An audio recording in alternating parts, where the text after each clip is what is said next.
Hello, hello, hello. Hey everyone, how are you doing? Hydrotech, what's up, mate? Tiny Bites, hello. Who else have we got? MV Beckham in the house. Hello, how are you? Nice to be here again on a Tuesday evening with the lovely people from ADSR. I hope you're all well, and I hope life is good and sunny wherever you are. It's a beautiful day in Berlin. We're enjoying. We don't want to think about winter, do we? No, not yet. So the sun is still shining. It's all good, and I hope that you're all doing good. Okay, so welcome. Today we are doing, or we are together doing a session on production, and it's I'm going to focus on drums, and specifically talking about live drums and how to kind of work with drums and make them basically sound amazing. So I think particularly live drums, people kind of get quite scared of them because there's, we're so used to samples that sound amazing.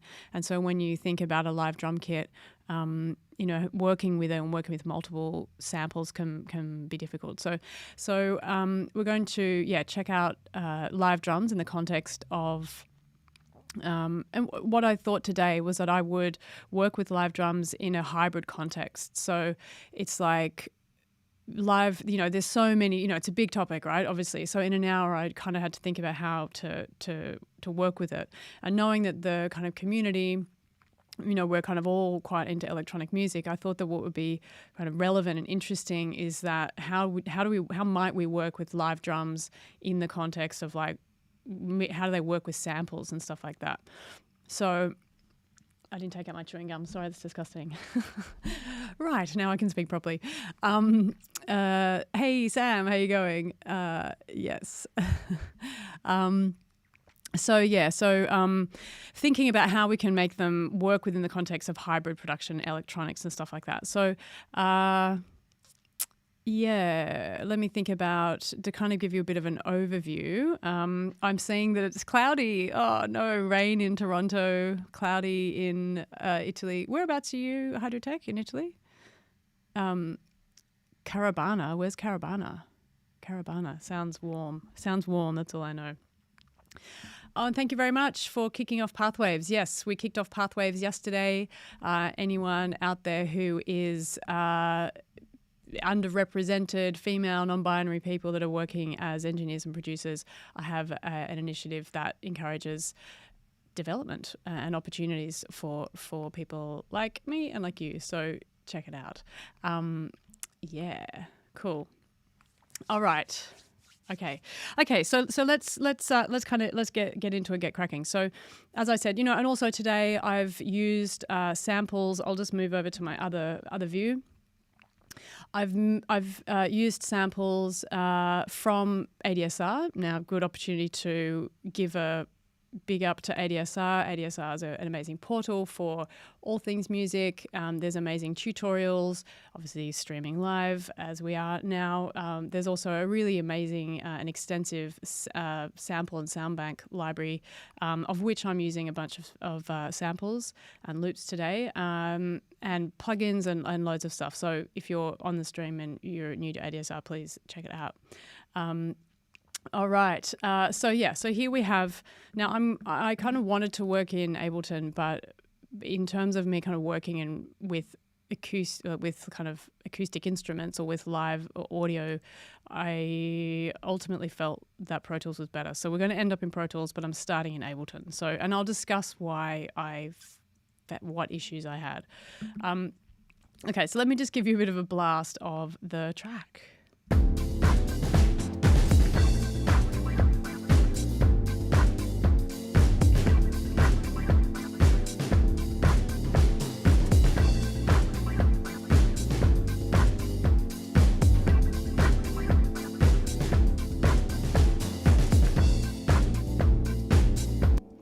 Okay, cool. So now you'll notice that it sounds messy, probably, right? That's because it's not produced properly and it's certainly not mixed. So, I want to lay this out to you warts and all, the point of it is to see how we might kind of like develop this and help it to kind of live a little bit better. So there's interesting, Tiny Bite said heavy, and I think that's an interesting comment. I don't know if you meant it as a compliment or or what. However, I take it as it's an issue with the production, which I think it is. So I'm actually really happy that you said that. There is a heaviness to it, but that's not what we want with this, with this kind of movement. It's kind of like a bit housey, right?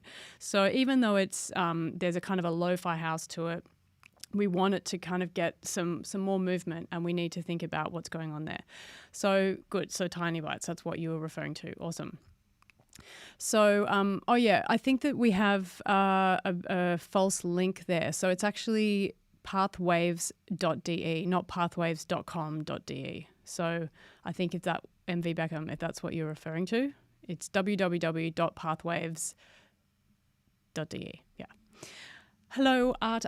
Welcome to the stream.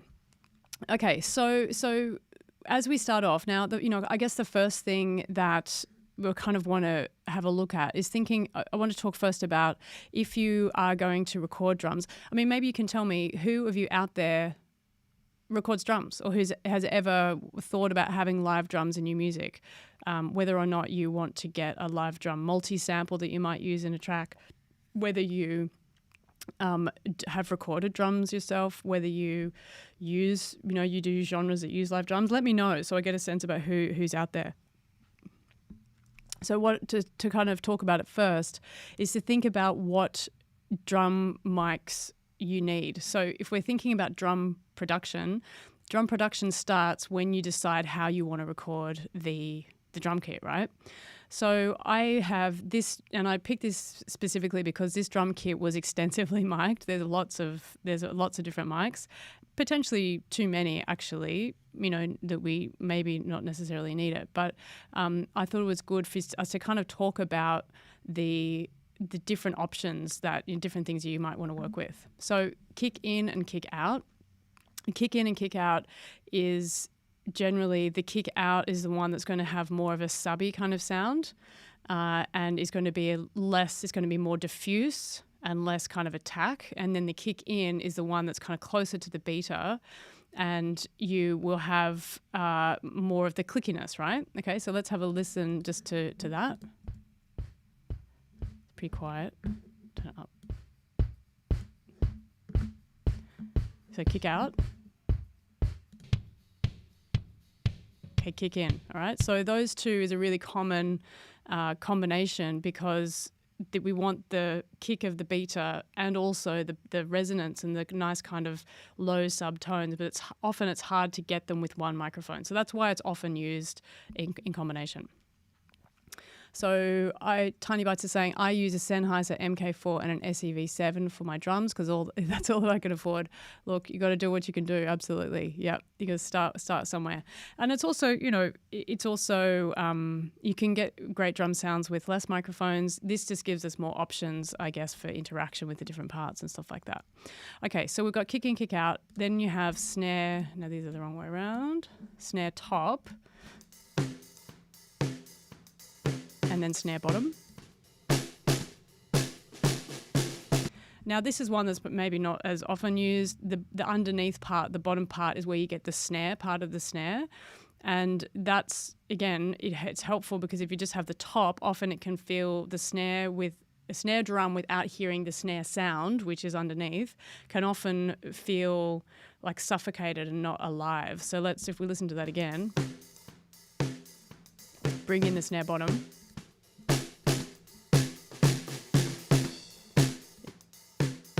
And then mix it in. Take off the snare bottom. Oh, sorry.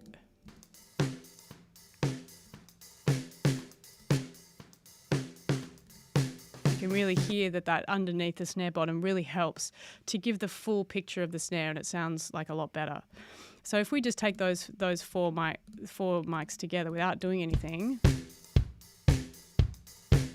take out the top, the kick in, we lose the transient of the kick. Transient back. Take out the out, we lose the sub of the kick.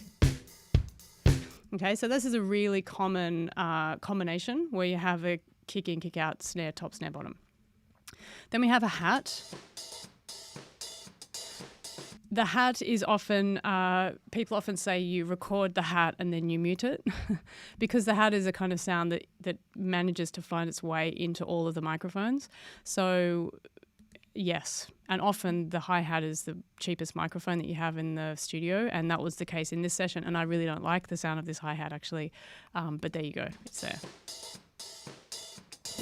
Okay, then we have rack and floor. Now this is interesting because you can hear that nothing's happening, but there's a lot of rumble. So we're going to come back to that and the problem with that and how to fix it later. And then the floor as well. So if we want to hear what they're doing, we need to find a bit. So let's get here, we'll get a little loop. Let's get the rack, I'll put them on together. Okay, so all we want is a doom, doom. We don't want the rest. So does anyone want to tell me what would you do with this? How are you going to fix this? So we just focus on the do and the do of the two different, of the rack and the floor. Let me know. Now that's kind of standard. That's kind of called single mic drumming. Now from this point on, there's a few things that I like to do because I quite like, I like to get different room sounds because to me, you know, one of the great things is with recording drums is to get the sound of the drums in the room, and that the specific room is very special. So yes, okay, cool. Okay, so Hydrotech says gating, Dean Polak says high pass, and Hydrotech wins the prize. It's gating. So yeah, so we're going to gate them. So we take out the sound unless the doom doom until it comes through. Okay, so and we'll do that together. Do you like my interpretations of drum sounds? Okay, so coming back to where I was, so different kinds of room sounds. So I actually have 4 different rooms that were recorded with 8 different mics because I've got some stereo rooms. So this one is a special one.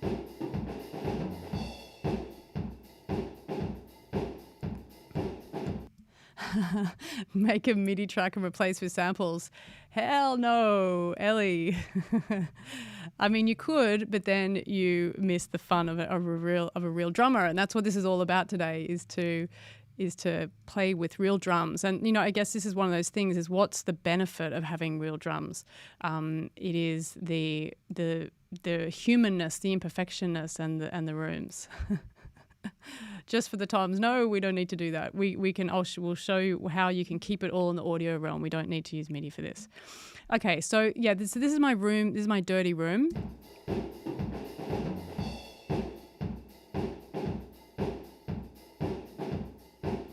Okay, so it's super, super dirty and it's really far away. I really like that. I can't remember what I used. I think I used the Ball and Biscuit microphone for this, made famous by, anyone know the band who had a song called Ball and Biscuit? If you can pick it, tell me.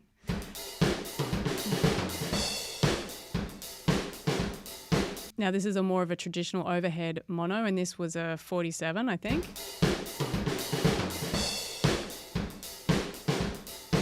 So you've got a lot of that mid-range and a lot of there's a bit more of a kind of transient stuff coming through. Hey, Garian Koita, White Stripes.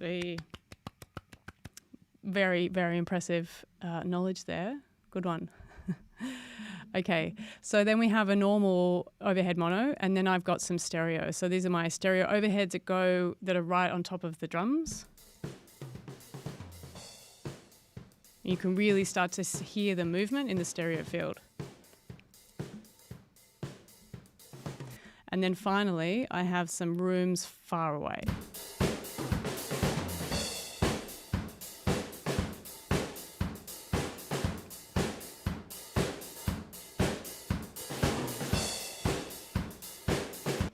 Cool. Okay, so there's a bunch of different sounds in there. And I think that's one of the interesting things that I wanted to bring forward is that, and certainly you don't really get in, sample packs and things like that, is the opportunity to, well, of course you can recreate them using, different kinds of room reverbs and stuff like that. But there's really, there's really nothing like the sound in an actual room. You know, that's recording music still there's something still magical about it.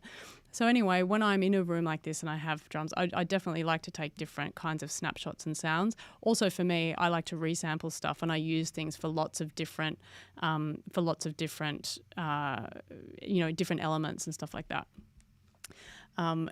Cool. Okay. Now, I mean, look, I also want to say I use sample drums all the time. So no shade to sample drums, totally into it. What today is about is thinking about how also I want you to have the opportunity to push yourselves and to grow and to have different opportunities in the future. So, musical expression knows no bounds. So samples are amazing, but they're one of the many tools that we have in our arsenal as producers. So working with live drums is something that is also really special and can also give your sound an edge, as well. Anyway, okay. So that's a kind of an overview of the different kinds of microphones that we have that are giving us a lot of different sounds with the drums. And if I play them all together now...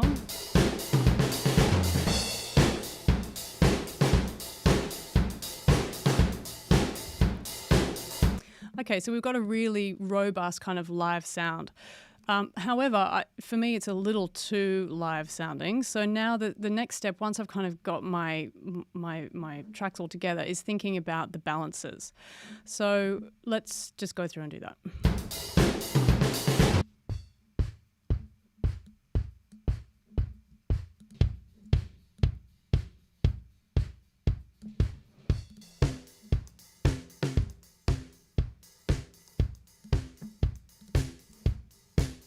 Now for me also, I'm going to stop here. For me with this track, I'm starting to think about the track that I'm working with, and I'm thinking this is a dance track. The kick has got to be dominant, right? Okay, so that's what I'm thinking when I'm starting to do these balances.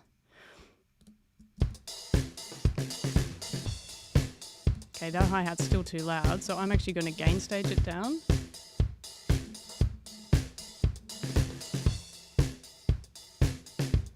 Cool. Okay, I'll deal with those two later.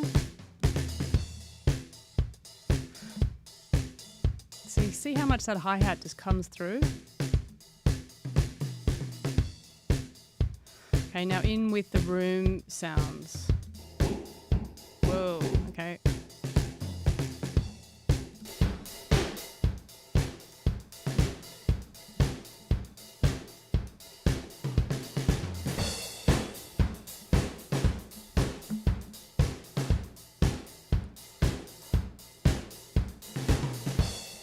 Cool. Okay, so even with just doing those levels and really trying to kind of think about how they're going to work together, the drums start to kind of lock in and start to feel a lot better, at least to me. So let's check it out again.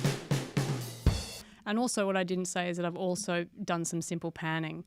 So now I use, when you're thinking about live drums, and again, all this stuff is really interesting if you're going to be working with samples as well anyway, right? So if you're working with live drums, when you think about the stereo image, there's two ways to do it, right? So you either set the drums as though you're looking at the drummer, or you set the drums as though you're playing the drums. So, I set the drums as though I'm looking at the drummer. So the hi-hat for me is on the right. Okay, so hi-hat's on the right. Then the rack is kind of slightly off-center to the right because the first rack is on the left-hand side. Yeah. And then I put the tom towards the left, okay? Because if I'm looking at it, the drums are on the left of me. Okay, and that helps us with the stereo field. And then, of course, my overheads, they're two different microphones that have been hard panned left and right. And that's the same with the rooms. That's two microphones that have been hard panned left and right. Okay, cool. So that helps us to get a sense of the stereo image, and all of a sudden the drums are sounding amazing. Cool. So, Dean, you do audience perspective. Yeah, I do the same thing as well. Yeah. Nice one. Okay, cool. So now the drums are sounding kind of okay. The next thing to do for me when I'm going to be working with live drums is to make them sound a bit better. So this is when I can't help myself, because you all know I'm a mix engineer. I do a little bit of it's kind of mix type stuff. But it's actually, I mean, to me, it's not, it's just like cleaning stuff, cleaning it up. And there's certain things, particularly in the context of this kind of production, I need to get these things cleaned up, because the individual drums, I would not deliver the individual drums to a mix engineer. Ultimately, the live drums wants to be heard as like a stereo like sample, okay? So I need to get the drums sounding really good already. So the first thing that I want to do is I want to talk about, as I said before, gating the rack and the floor. So I'm going to go and use the Ableton Gate Dynamics, throw it in over here. Now what I want to do here is find a bit where we've got the rack playing. So maybe I'll do this bit here. Okay, and I'm just going to loop that.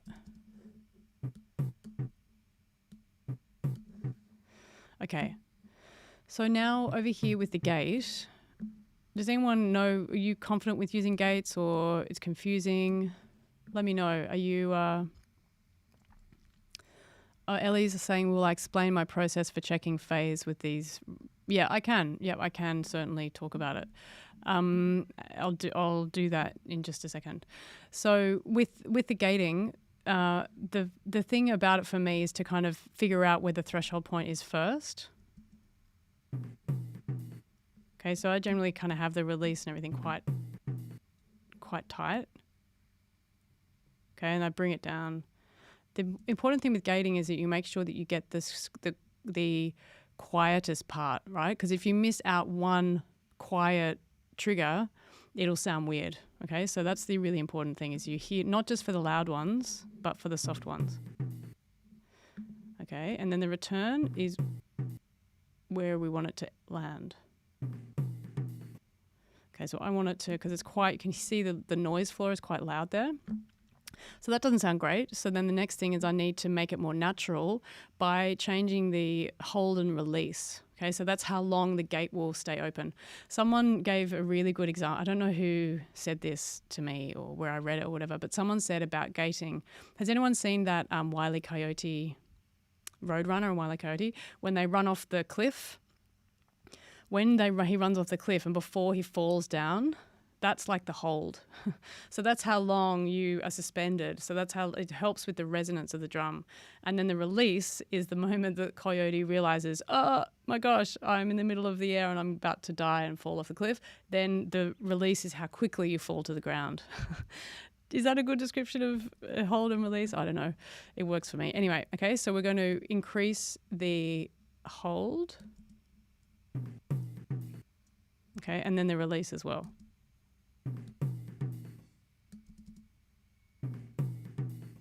Okay, now with these drums, they've got quite a long, release, so they need to feel natural. So we're going to leave the release to be quite long. Okay, so that's feeling quite good. Now I want to check that when the rest of the song is playing, we don't hear anything, and we don't. Okay, we're only going to hear it when it rolls in. Okay, so we're going to do the same thing for the floor. Okay, let's do these two.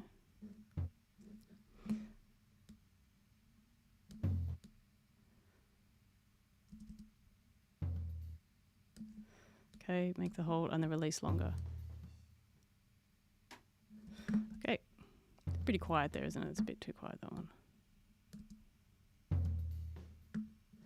Okay, so now we've solved those two. So that's one thing that I've figured out.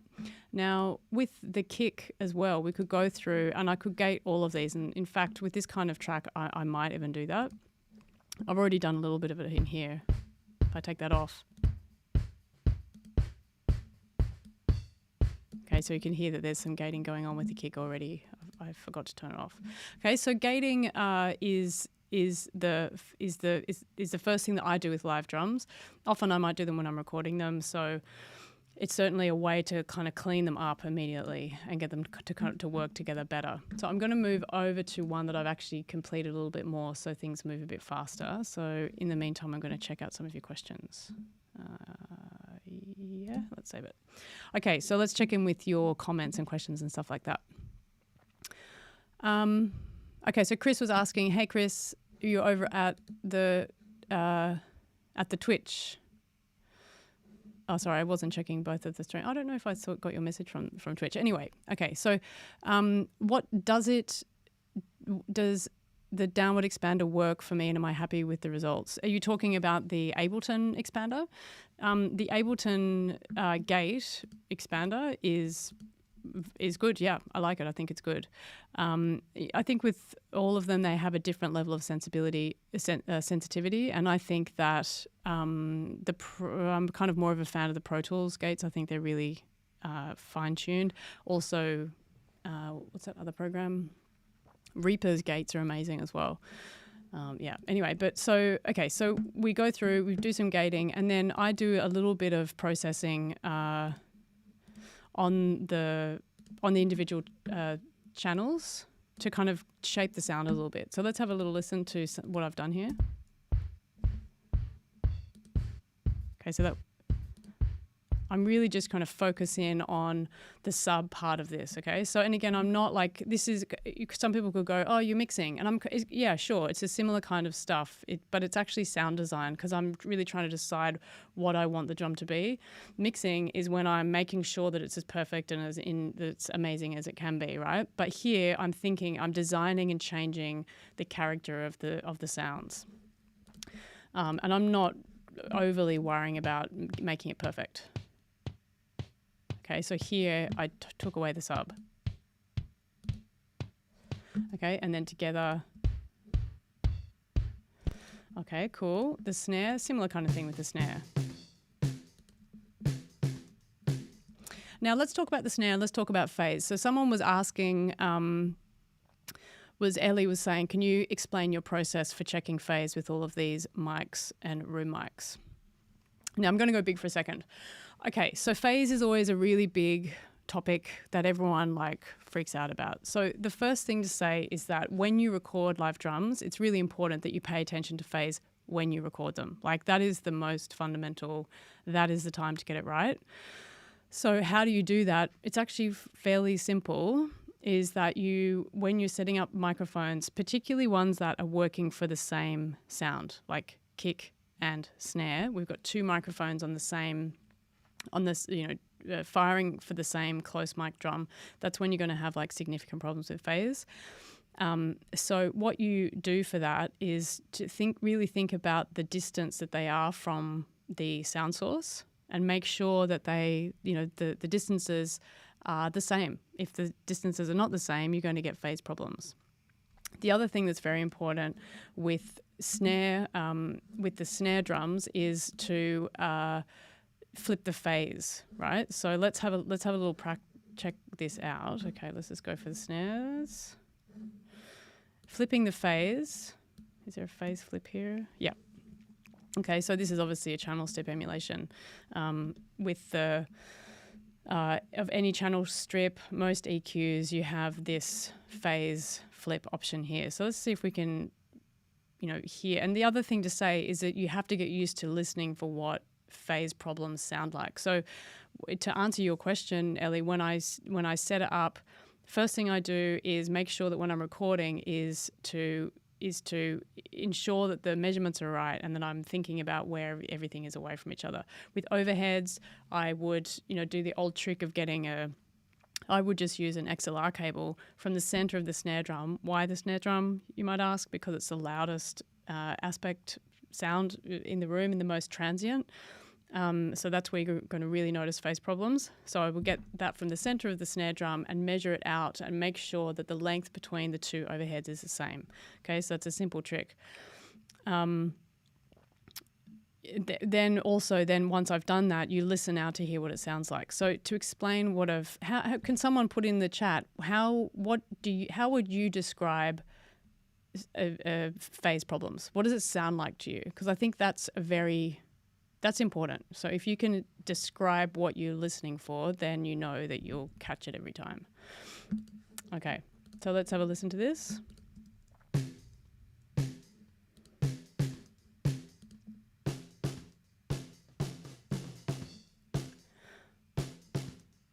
Okay, we've got anyone putting in their comments. Now I've just flipped the phase to show you what it sounds like when we have phase problems.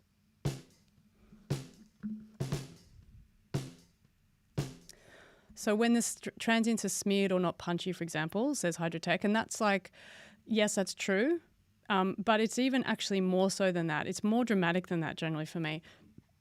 Excuse me. I would say that it feels as though there's no, it's like lifeless. It's as though there's like the bones are falling apart on it. It's hollow. Yeah, definitely. So Ellie's saying hollow surround sound that lowers in volume. That's really good. No bass. So we definitely, if you can start to describe it. So we're hearing here a problem with the snare drum. It just doesn't have any guts or any body or any volume or any substance. Now, if I take one of the snares off, okay, so when you're listening for phase, you listen to one microphone, you add the other one, and then if it totally changes and sounds weird, you know there's a phase problem, particularly if you lose a sense of body and fullness in the sound. So here's the snare by itself. Then I add the snare bottom, which is out of phase. And we've lost all of the guts of the sound. Okay, so that's one easy way is to flip the phase by hitting the phase flip button, and then you know if you're getting it right or not. Now, if you're not sure and if you want to really get into things, you can also go micro and really have a look at what's going on here in the waveform. Okay, so if you're looking for it, now the thing about this is that there's different aspects to the sound. So if I wanted to, let's try and see if we can recreate this by moving the snare drum.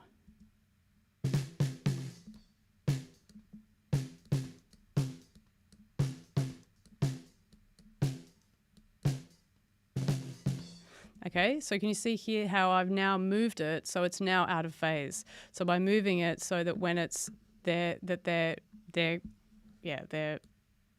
they're working in opposition to each other.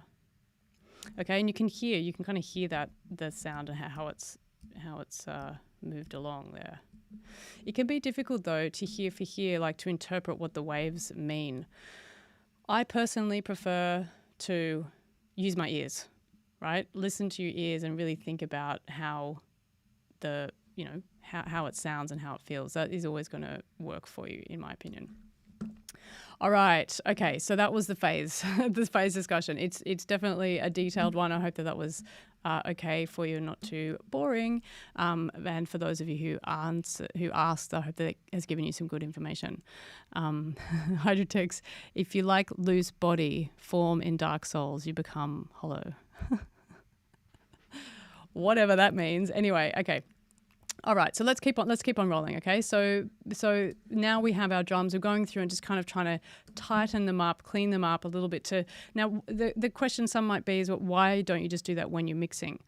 And the answer for me is that when I'm producing, I do what I need to do to get the sounds to a certain level so that they don't annoy me, right? So I want them to sound reasonably good and have a vibe before I keep on going and before I work too much, okay? So let's have a listen to where we're at now.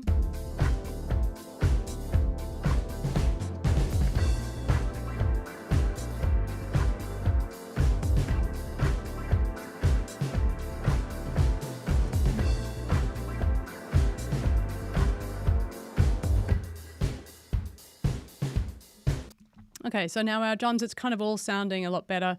It still sounds kind of heavy because there's some real problems with the low frequencies. There's like subs, kind of things getting in the way.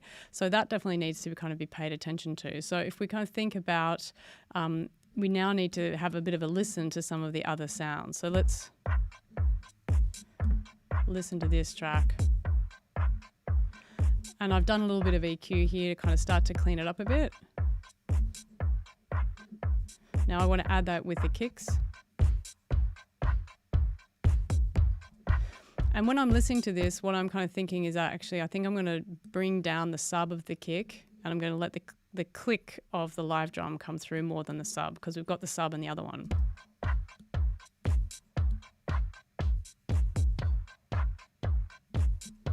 Okay, cool. Okay, now let's bring in the snares. Okay, now the snares here, we can hear that they're too dark. Oh, let's weird. Okay, so what do I want to do here? I'm going to bring up the upper frequencies a bit. And again, I'm not mixing here necessarily. I'm sound designing and I'm shaping, so I'm not being too like obsessed about it. Cool, okay, and maybe even a bit more with that. All right.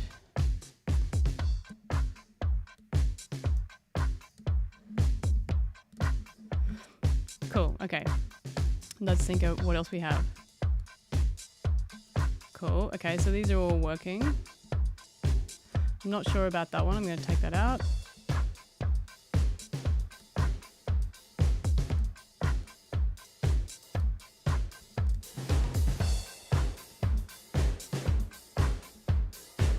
Okay, now by just kind of thinking about that, again, I've got them working a little bit better, not as heavy with that main drum. Cool. Okay, now I'm adding in the other aspects. And then with this one, I did a big cut because it was there was a lot of information in the low frequency. So let me just, I'll take it off for a sec. Okay, so you see all this stuff here, we don't want that. And then I added a chorus because I wanted it to be a little bit more spacey.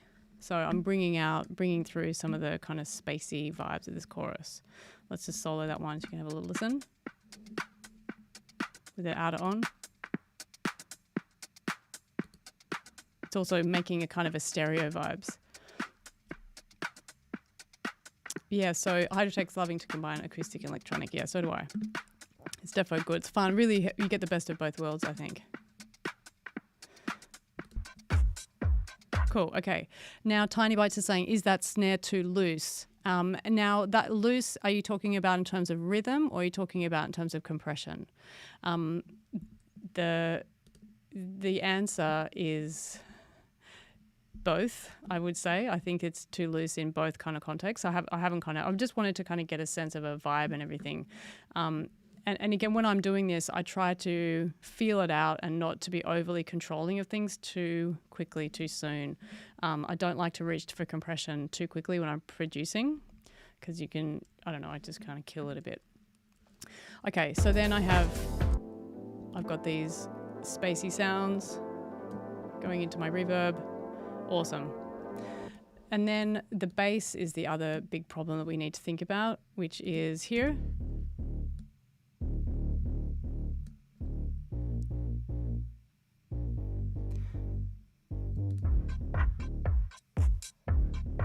So basically for me with this at the bass at this stage, I'm going to try taking out the low sub or kind of working with it. Again, it is something that's a mixing thing, but if you can kind of hear and prioritize your frequencies, if you hear it in production, like why not, right? So now with this one, maybe I'm just going to take out the area that's where the kick is dominant. Yeah, it works better already because I want the sub actually there for the bass.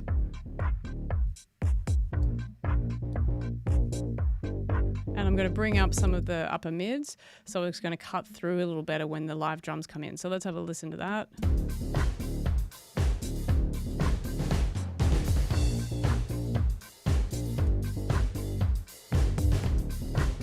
Just a little bit, yep.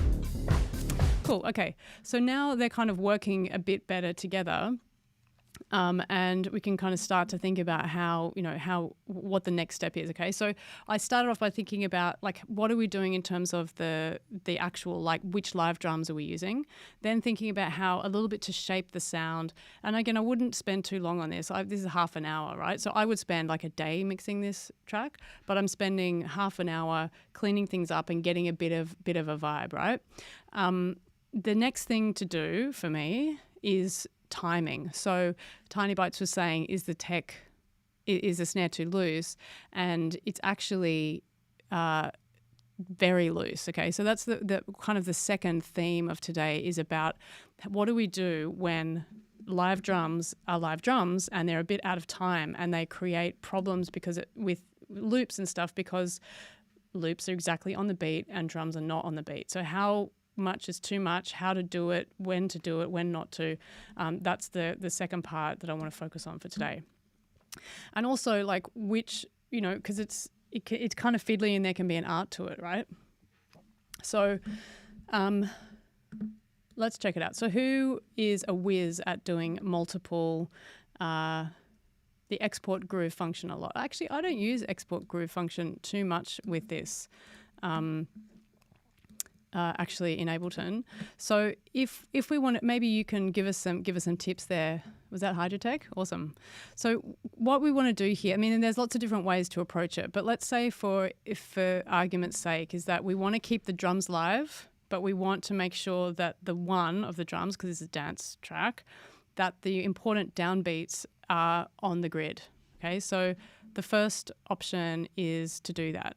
Now, one of the big challenges when you are working with multiple, with live drums, when I've got like 10, 12 microphones here, 10 layers, is that you absolutely have to edit every single one at the same time.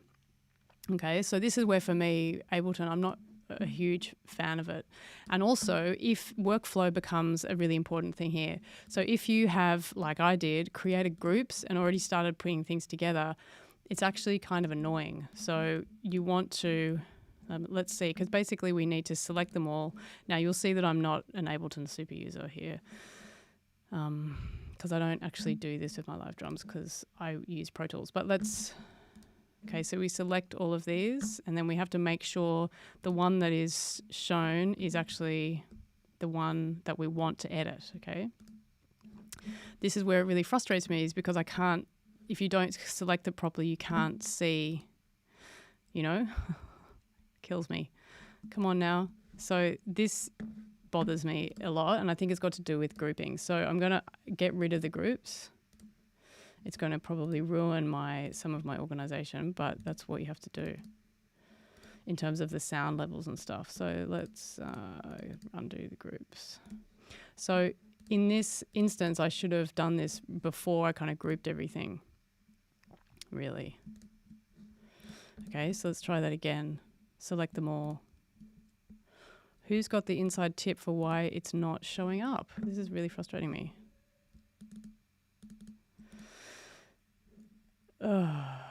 At any rate, okay, let's try and select, I don't know, maybe I'm going to have to give up if I... Okay, so let's see if I select this and try to move the transient, warp them all.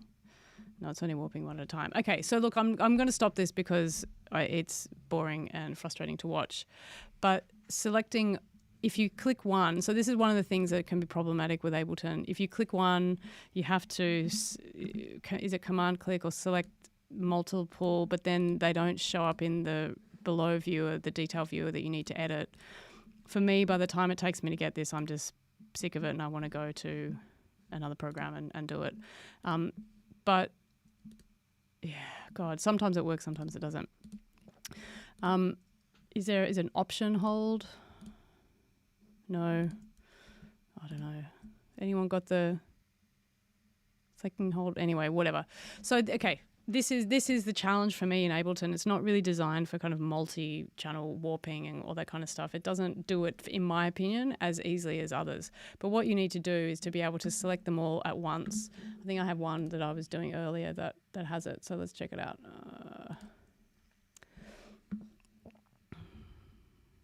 Sure. Yeah, frustrating Ableton. I love it for many things, but I really don't love it for this kind of stuff. Okay, so you can see here that I've had them selected and are they all selected? I think they're still selected, so I'm just going to go for it. So if I move one, it should move all of them. Is that happening? Yeah, okay, so can you see that? That this is, whatever I did, figured it out, and they're all, if I click on one, it's going to move all of them. So that's cool. Okay, so right, let's just say you're not like me and like an idiot and you can actually do this stuff pretty quickly.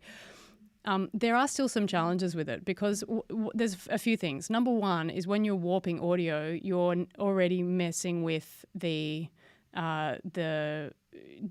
transients, and you can smear the kind of the clarity of the sound. In addition, when you are going to be maybe time stretching or moving things, if there's a symbol that goes across multiple warp points, it creates problems, right? So it is definitely improved with Live 11 that you can get, even though I just messed it up in the previous one, you can get access to multiple warping files at once. So that is cool. And as Hydrotech said, you didn't know how to do that. It's a cool feature. And it's easier than it was in Live 10, definitely, even though I haven't made a show of it. So, but the problem is still for me is that you have to have it selected. So this is the kick, right? So what if I then selected another instrument, for example, later on in the track, like, is it here somewhere? I'm scared to touch anything. So here, for example, okay, so I had to warp this in another part because the kick isn't playing here, but there's a snare aspect that is out of time that I needed to get in time. So then I've got to go out and back in and get the warping. And if you warp on the wrong channel, you can, you can create problems with the warp across the session. So for me at this point, I say, Pro Tools, please come to me. Where are you? So I'm going to go to Pro Tools so I don't make a total show of myself for the rest of the stream. So I'm going to not save that. And we're going to check it out, okay? So for me, Pro Tools and, Ableton, which one should I do? Let's go for this one. So Logic is also quite good with this. I still think Pro Tools is the winner for sure when it comes to really working professionally with audio, and particularly for time adjustments and things like this. So you can really work with the audio without it being warped. And there's also some really advanced features that you can use that work really well. Okay, so here's the same track that I'm bringing it into Pro Tools. Let's have a listen to it. Oh no, oh God, sorry. Wrong session.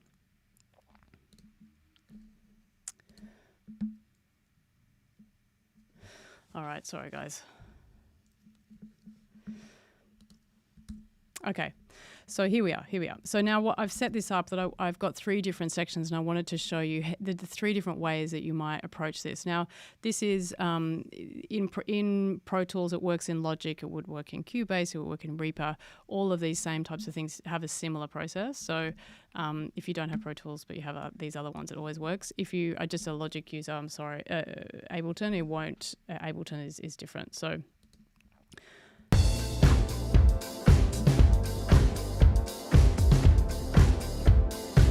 okay, so there's a track. So the first way is to manually do it, okay? So I used to do this for many, many years, and some people call me crazy, but it just, to my mind, is sometimes it's a better option. So I changed the grid to 16ths, whatever the smallest aspect of the divisions are that I want to be keeping an eye on.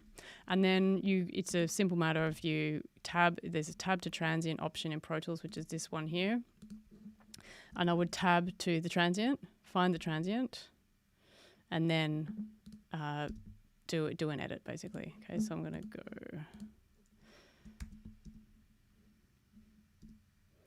tab to transient. Oh, that's slightly off the center. Well, I'll just go for that. Make sure the groups are on, and then just slide it, basically. Okay, so we're going to do that across the way for a couple of these. Now, the problem is, of course, if I just move that, it's moving everything else. So you really need to be mindful when you're going to make a movement that you do a cut before you do the next one, okay? So this kind of seems, a lot of people, particularly people that are in the kind of MIDI world, go, oh my God, this is taking way too long. But I promise you, it gets pretty quick, and this is a way that you preserve the integrity of the signal that's being recorded, okay? So go through, do the fades, just have a little look and eyeball, clean them up, move them along. Oops, it's too far. You can also use the nudge button as well. Okay, so we're just checking these all out. Okay, and on you go. So I'm not going to do that for all of them. I want to show you a few options. So that's one way, right? And to me, knowing how to do it manually is really important as a first step, because there's always a time when you, even if you use the automated systems, that you have to do a manual override. So let's have a little listen to that. Okay, so that immediately, now this timing thing is really important because it really starts to help, like that beat, it just tightens everything up. So a lot of people would hear that as like sonic messiness, but don't necessarily correlate it to transients that are kind of hitting and smearing each other. And so we want to think about how we can put them together. So Gustavo Santana has offered a perfect segue into the next section, which is Beat Detective. So Beat Detective is the option of doing, the computer algorithm does basically what I was just doing manually, does it for you. So there's a few different ways that you can approach Beat Detective, and this is not a full, full tutorial on Beat Detective, but just doing it quickly, we basically get a section, make sure there's no fades. It's very important that you make sure that whatever you do, key thing about this when you're working with multi-layer, multi-tracks, that of the same sound source, like drums, the same part, that whatever you do to one track, you must do to every single track. The phase, because you'll mess with the phase relationships and you'll mess it up. That's where a lot of people come unstuck in Ableton, because they warp the kick drum separate from the snare. You cannot do that. Like, it's really, really important that they have to happen together. And that's when, as I said, Ableton kind of loses its, it's not as intuitive, it's not as comprehensive. So with Beat Detective, it's like as simple as going and getting it, turning it on. Okay, so where is it? Oh, yeah, it's there. Okay, so with Beat Detective, we select a section. So I've got it selected, and I do a capture selection. I'm going to analyze it, and then I look at the analyzer. It shows me where it's going to make the cuts, right? So that all looks pretty good to me. This area here is maybe problematic, and I might need to look at that a little bit later. But for the most part, it's just working on the downbeats with leaving out the kind of the movements, the movements, so that it's still got that natural feel, right? Because we don't want to clamp down on everything. We just want to make sure that the downbeats are with the downbeats of the loops. So Hugo's saying, well, just don't warp that track. It's as easy as that in Ableton. Well, it's actually not as easy as that, Hugo, because if the drums are out of time, how do you make them in time? So we either can make the samples work to the drums, but if the drums were played a little bit loose and you like the way that the samples are really tight, particularly with dance music, we're used to it being really on time. We need to get the drums so that they work in time. So this is the options that we have. Okay, so we've got our selection, analyzed it, we've seen what we're going to do. So we say separate. And then we say clip conform, so that's going to push them all into the grid. And then there's this final bit where it says edit smoothing. So that basically is going to put a crossfade and a bit of silence if there's silence, and then a crossfade across them. So then we go fill and crossfade, and then we go smooth. Boom. Okay, so what took me, too long there, we've done these manually with Beat Detective in a really short space of time. Now, it's really important that you also remember that this is, it's still a computer and you still have to check in on it, okay? So let's check in on it.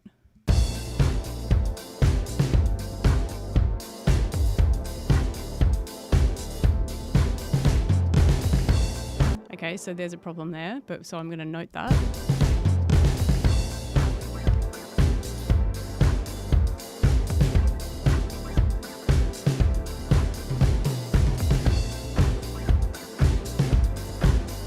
Cool. Okay, so I'm pretty happy with that. Okay, so this is definitely feeling quite good, but I've noticed that there's a little problem here. So this is a time, the way that I tend to do it is that I do Beat Detective and then I pay attention to if there's problems, and then I would get rid of the Beat Detective and then I would do this part manually and see what I can do to make it work. Okay, so I'm not going to do that now, but I would go through and manually adjust that as I did with this first section when I showed it to you before. Okay, so it's actually pretty easy. So people kind of go, oh, it's going to take ages, or, working with audio, boo. But it's actually, if you can learn some of these tips, it's actually pretty fast, and then, it sounds really good. If we kind of think, I didn't really play it before, but listen to the beat without the live drums. Let's just have a listen to just the beat.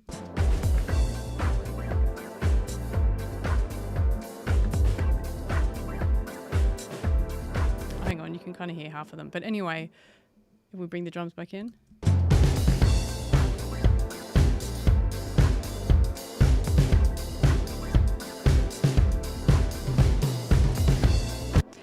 I personally think it adds a massive amount to the beat, and it just really brings the track a really different kind of energy and a different vibe to it. So yeah, I'm into it. So, okay, so we have two aspects, and the final thing that I wanted to talk to you about was using the elastic functions. So, and again, all, obviously this is where Ableton warping comes in. It's when we have Logic. What's it called in Logic? I can't remember, but they all have an elastic function. So with the elastic one, we turn it on, basically. So again, make sure that it's that they're all that the group is on, so that they're all selected. So I've turned on the elastic function, and then I can simply go into the quantize section and just quantize it as if it were MIDI, which is cool. I love that aspect about it. You can do that. So I can choose to quantize the elastic audio events, and then I can say what I want it to be. So I'm just going to say 16th note, and let's see what happens. Okay, and then apply. So let's listen to that.